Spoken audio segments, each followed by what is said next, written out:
আপনি তো এটা চরম অন্যায় করেছেন। জাজ মাল্টিমিডিয়ার কর্ণধার, জাজ মাল্টিমিডিয়ার চেয়ারম্যান আব্দুল আজিজ সাহেব, আপনাকে বলছি চরম অন্যায় করেছেন আপনি। আপনাকে শাকিব খানের কাছে ক্ষমা চাইতে হবে, আপনাকে ক্ষমা চাইতে হবে শাকিব খানের কাছে। একজন দেশ সেরা নায়ক, বাংলা চলচ্চিত্রের সুপারস্টার শাকিব খানকে নিয়ে আপনি এই রকম ভাবে অপমান করে কথা বলতে পারেন না, আপনাকে ক্ষমা চাইতে হবে। বাংলা সিনেমার উন্নয়ন কিভাবে হবে বলেন?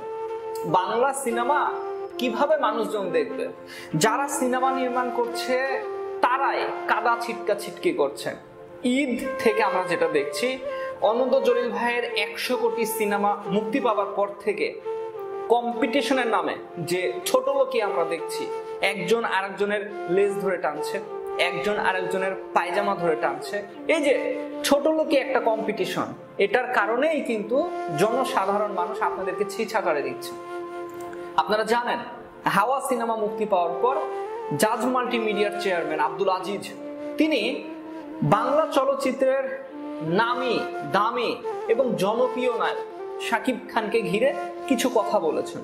শাকিব খানকে তিনি সুপারস্টার মনে করে না, শাকিব খানের সিনেমা বাংলার মাটিতে আর কোনোদিন চলবে না, শাকিব খানকে তিনি সুপারস্টারের জায়গাতে সুপারস্টার বলেছেন। এই যে এই কাজগুলো তিনি কেন করেছেন জানেন? শুধুমাত্র তার সিনেমার প্রচারের জন্য।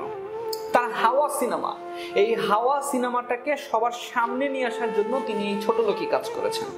এইরকম মন মানসিকতা নিয়ে কি বাংলা সিনেমার সুদিন ফিরবে?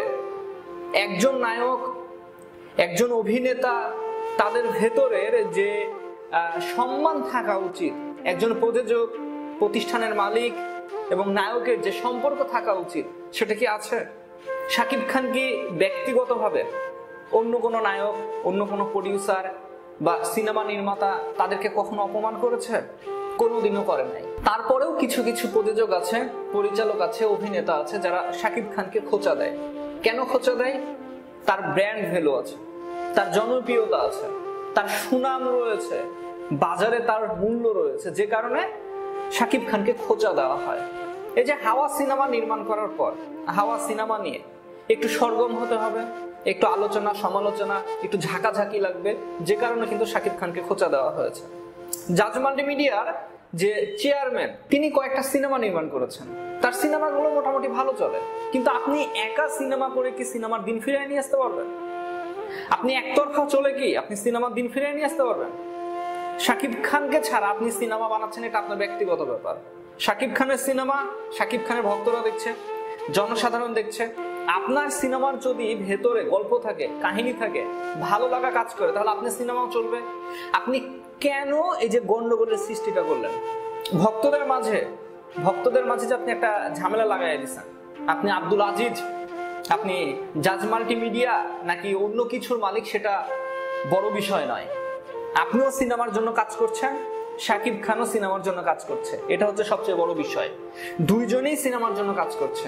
আপনি বছরে একটা করেন, জাজ মাল্টিমিডিয়া বলছে, আপনি বছরে একটা সিনেমা করেন, শাকিব খান বছরে 3-4টা সিনেমা করেন। কেন?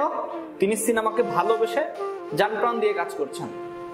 সিনেমাতে যারা কাজ করছে তাদের সকলকেই প্রয়োজন, কিন্তু আপনি যে ছোট লোকিটা করলেন, আমি তো মনে করি যে আপনার ন্যূনতম যদি সম্মান বোধ থাকতো, ব্যক্তিগতভাবে যদি আপনার একটা লেভেল থাকতো, আপনি কিন্তু কখনোই এরকম ভাবে এই ধরনের কথা বলতে পারতেন না।